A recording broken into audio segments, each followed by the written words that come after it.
Welcome back, everybody, to Dalesha's Life. Today we're going to do episode 2 of the a financial success series. Had a little brain fart there.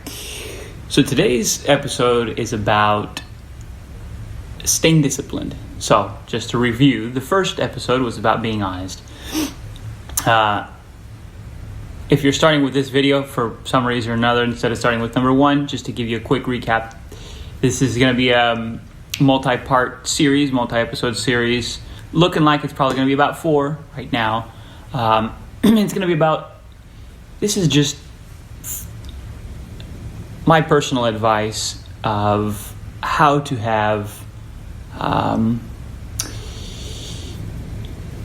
no financial issues in your life. I'm not trying to sell you a product. I'm not trying to tell you do this, do that. What I am telling you is that if you do follow every step that I'm telling you in each episode and you follow it to the T, it will work for you. It's common sense, it's basic, it's a broad, grand kind of idea. And really this is kind of it's more about, it's a philosophy. It's the way you have to change the way that you look at these things, about your finances in general. But once you adopt it, and you really adopt it, it'll be a piece of cake and everything will work out. So, let's go. Like I said, video number 1 was about being honest. So what we talked about in episode 1 was, you have to be honest with yourself, and you have to recognize that if you don't put, I'm at a loss for words today, but if you don't put things in place to force you to, take these steps or take these tips and these ideas about finances, you won't do it.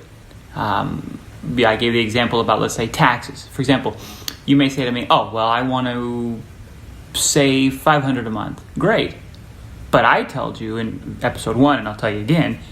If you don't have somebody, either your bank or an investment guy or an automatic transfer through your online banking, if you don't have something like that moving the money for you and forcibly taking that $500 out, you won't invest $500. You'll find reasons to, I want to go to McDonald's again this month, or I want to do this month, or I want to buy this new something. And then all of a sudden you realize, I don't have $500 to put away. Well, it'll be $450. Sometimes it'll be $400. Sometimes it'll be $350. Months will go by, and you'll end up having many months where you didn't meet that $500 goal for one reason or another. So, bouncing off of that, but one more thing, just to recap the example that I gave in episode 1 about that is, for example, your taxes. Most of us, if we work a normal job, a portion of our paycheck is taken out before we get the money in our hand, and that goes to our taxes. So then at the end of the year, hopefully we get some money back. The other way would be that the alternative would be that it's not taken out of our paycheck every month or whenever you get paid, as often as you get paid, and then at the end of the year, you get hit with a bill from the IRS and they say, okay, you owe us $2,500, send us a check, and then we'll determine if maybe you get some of that money back. Nobody would send a check, I guarantee you. So, now, staying disciplined. I don't know if this is just as important, but it's very important as the being honest portion of this. Part of being honest with yourself is also realizing that, being disciplined is difficult. It doesn't matter what it is. I mean, losing weight, dieting, things like that. It's always difficult because I think that part of the reason is we think about it too much. So this is one of those things that part of adopting this philosophy that I'm trying to get across here in this series is that this is not something that you really need to think about. And you don't need to worry about it. It's the long-term prospect, and if you think about it too much, it's going to be hard. So for example, when you're dieting, right? People say, "Oh, I'm really excited. I'm starting this diet. Now I'm eating only 1,000 calories instead of 2,000. Things are going great.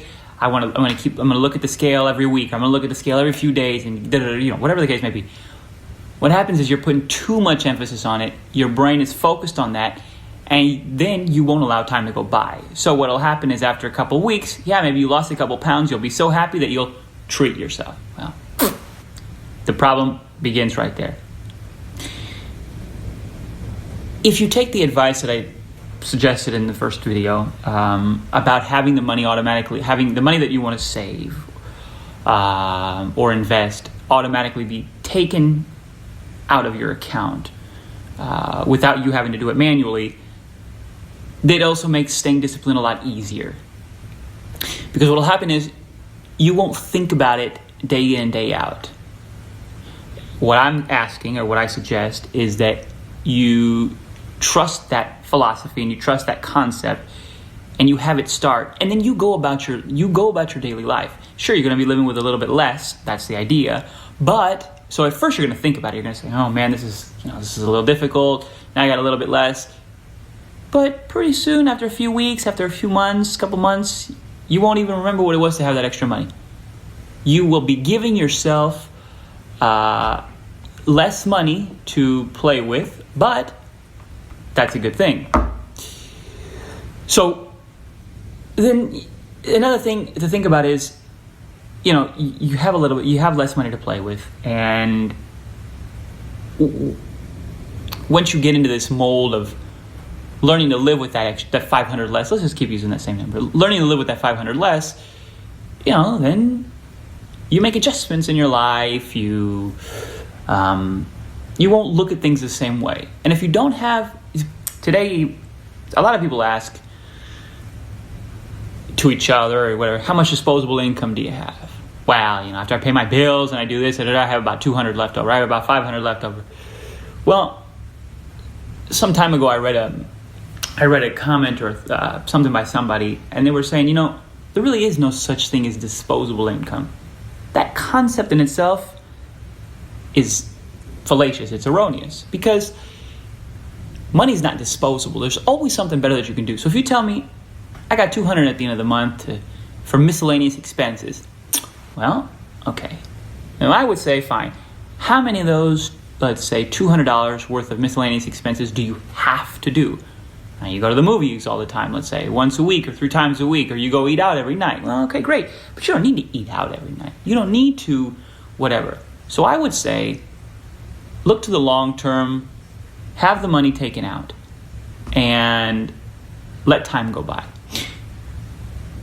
You're going to realize that you don't need to go to the movie theater every night. You don't need to eat out 3 times a week. You don't need to do whatever the case may be, buy a new cell phone every month, or, things like that. Yeah, they're important. They're good things. And I'm not saying don't leave yourself any wiggle room. Obviously, you need to do that. But the best thing is to stay disciplined, is to just have as much taken out as you can possibly imagine yourself affording. All your disposable income, start with that, put it straight into another account, a savings, an investment, whatever the case may be. Have it all taken out and done like that. Then if you say, okay, well, this, I really, really can't do this month, or I have to buy a new phone because whatever, then what you do is you call your bank or you call your investment person or something and say, hey, this month, don't take out the 500. So then you give yourself a raise. So I think what happens is that a lot of people, what they do is they set themselves up into a situation where if they're desperately looking for their job, their employer to give them a raise. But why? Why set yourself up for that situation? Because your boss may not want to give you a raise. Money may be tight at the office, and there just isn't any extra money to go around. I'll never forget, and where I worked, when I worked for state of Illinois for many years, there was a coworker of mine, and there was a time that we were all talking about, well, we weren't, but I mean the state employees in general were talking about going on strike because the previous governor, there was a problem, and he didn't want to pay our stuff, and et cetera, et cetera. That's not important. But I remember the discussion back when we were all talking, coworkers and I, and there was a coworker of mine, and she says, if we go on strike and we're out for a few days or a week, I can't afford it. I won't have enough money if I don't get paid for 3, 4, 5 days to pay my bills at the end of the month. She made about 1.5 times what I made. And I got to thinking, you're putting yourself in that situation. If you know you make $4,000 a month, why would you set your life up to where you spend $3,900 every month to pay all your bills?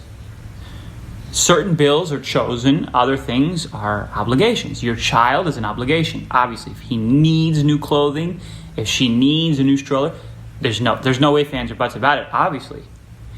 But you don't have to buy a house that's going to cost you $3,900 a month. Okay. I always lived way below my means. That was always my plan to begin with. So I was sitting there thinking, if we don't have to come to work for a week, in other words, see, there you go. I'm already phrasing it differently. If we don't have to come to work, it's like a vacation. Sure, I don't get paid, but I wasn't going to feel it at all. I was planning on, if that happens, I call my investment guy and say, hey, this month, take out a little bit less. No harm, no foul. But again, I'm the one who determines my raises. I don't leave that up to anybody else. So I think we're getting a little off course here. I'm sorry. But the idea of staying disciplined is it's very easy to stay disciplined when you reformat your life in a way where you control it all. So you control the reality of what your abilities are and your limitations. Going back to video 1, you won't move the money. I don't care who you are. You won't. So you need to set up, you need to make it automatic, you need to put it in somebody else's hands to move it for you. And then number 2, which is really important, I think, just like what we were saying, set yourself up to where you are the one that controls if you get a raise or not. And if you need one for 1 month, then you give it to yourself. But if you don't need it, you don't. And pretty soon you're going to realize, hey, now, obviously the woman the coworker of mine that I'm mentioning, she obviously had a much bigger house, huge yard, and all that kind of stuff at her place compared to what I had. Well, fine. Now that may be a priority of yours. If that's a priority of yours, okay, fine. I'm not saying don't do that. But don't buy a house with a yard and all that space that's going to cost you 95% of what you make per month to pay. Because then if something happens and you get 5% less of your paycheck 1 month or 10%, now you're in trouble. So it's a lot easier to stay disciplined when you have this flexibility. And you can give yourself this flexibility. And I guess I think that the staying disciplined and being honest, when I was thinking about how to title these episodes and how many to make, et cetera, it was a little bit complicated because I thought being honest and staying disciplined is relatively similar. And as you can tell, I'm kind of going back and forth and I'm kind of jumping, mixing them a little bit. But I think that they really go hand in hand. It's impossible to be disciplined if you're not honest with yourself and what your limitations are and what your capabilities are, really, both. But at the same time, it's really difficult to be honest with yourself if you're not disciplined. So they go hand in hand, and I don't think that you can have one without the other. I didn't want to put both in the same video because I thought that's going to be a little bit too complicated, and the last video I think was like 20 minutes long, and it probably would have made it 40. So the idea here is this is the long term. This has to be in a way that you don't think about it. When people go on a diet, they want to lose weight, let's say. Fantastic. Some people want to gain weight with their diet, whatever. It doesn't matter what kind of diet you do. But let's say the typical person, when they diet, they want to lose weight. Okay, great. So you're losing the weight, but the problem is you're thinking about it all the time. You're checking up on it, you're whatever. And you say, and also the other problem is that, hey, I want to lose 20 pounds. Great. You lose 20 pounds. When and if you reach that goal, then all of a sudden you start, wow, now I can have some chocolate cake again. Wow, now I don't have to. But it doesn't work like that. If you want to be 20 pounds lighter, the disciplined approach that you take for the first 3 weeks has to remain for the next 30 years. Same with this. This is not something that you change. You don't adopt these principles that I'm suggesting, this philosophy of how to look at your finances. You don't adopt that today and give it up in a month or two. You're not going to see any results. You're not going to see any difference. My argument is, if you follow my suggestions about how to stay disciplined, and you follow the chapter episode 1 suggestion about being honest and recognizing your limitations and having somebody else take out your money automatically, you will not think about this and time will go by. And that's the key. That's the key to making this successful. Because if you're not thinking about it, you adjust, you move on with life, and you focus on other things. So then you don't give yourself an opportunity to cheat.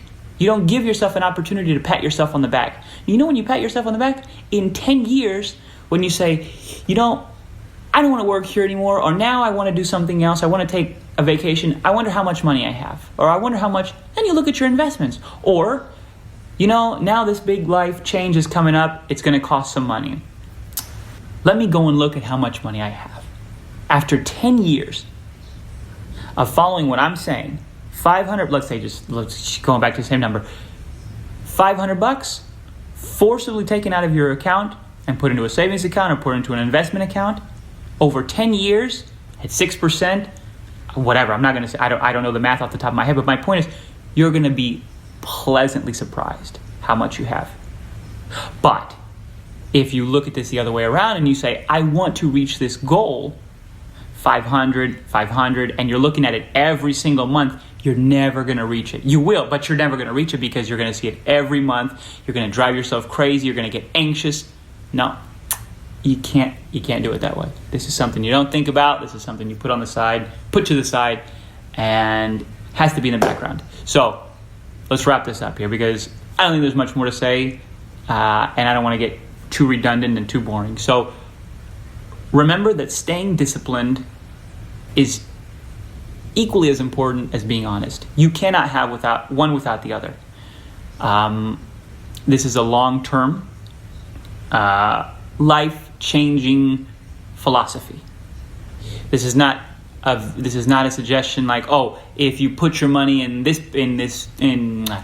Walmart stock today, you're going to be rich. Whereas then if you watch that video again in 3 months, that'll be irrelevant because Walmart crashed or disappeared. Something like that. That's not what I'm talking about here. What I'm saying is you adopt these principles today, 10 years from now, they're going to work just as well as they did today. 50 years from now, it's going to work just as well as it did today. Because it's the attitude and it's the perspective that you have over your finances.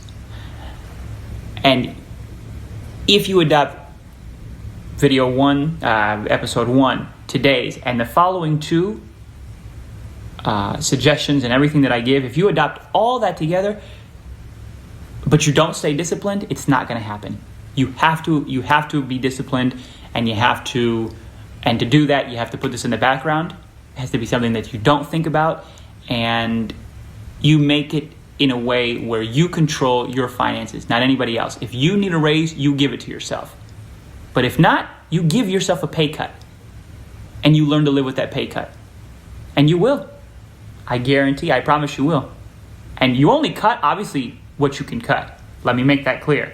If you make $1,000 and you have $800 worth of bills and mandatory expenses, you can't cut more than $200 because then your bills aren't going to be getting paid, and that's going to be worse because then you're going to get in trouble, and obviously it's just going to make it more complicated. So you only put away what you can afford, and what can you afford? Your miscellaneous expenses. Well, then you can start looking at groceries too. Do I really need that pre-packaged, pre-processed frozen thing that's really convenient? Maybe not. But again, that the more changes, the more things that you ask yourself to do, the more difficult it's going to be. Today, to begin this process or to begin this whole thing, my suggestion to you is you don't give yourself too much extra burden, too much extra change. When people want to start the gym or people want to do that, they go full force. And they have some withdrawal symptoms. It's the same as if you're a drug addict all of a sudden stopping cold turkey. You can't do it. It's much more difficult. So today, if you tell me I have $200 worth of disposable income, then I say to you that $200, number one, is not disposable. And number two, you call your bank right now and say, I want $200 on the first of every month to be taken out of my account, my checking account, and put into a savings account or put into whatever. Bingo. Conversation over. You'll be just fine. I guarantee it. Okay, and thanks for watching. Remember, this is Dalesha's Life, so this is a little mini-series that I'm doing, but while you're here, go ahead and watch her other videos. We do vlogs, we do sometimes movie reviews. We just did The Lion King, for example, many different things. So check it out. Turn on the post notification bell so you can see when she uploads new things. Make sure to leave a comment, subscribe, etc. If any of this, if you have any questions or you have any concerns or any comments in general, really leave feedback. I think that I have a hard time thinking about what's the best way to present these things to people. But I'm giving this a shot, and the only way that I know if it's being effective or if it's making sense or if it's not, really, is by people telling me. So write us, let us know, and we'll be back next Wednesday with episode 3. Hope you guys enjoyed it, and we'll see you next week. See you later.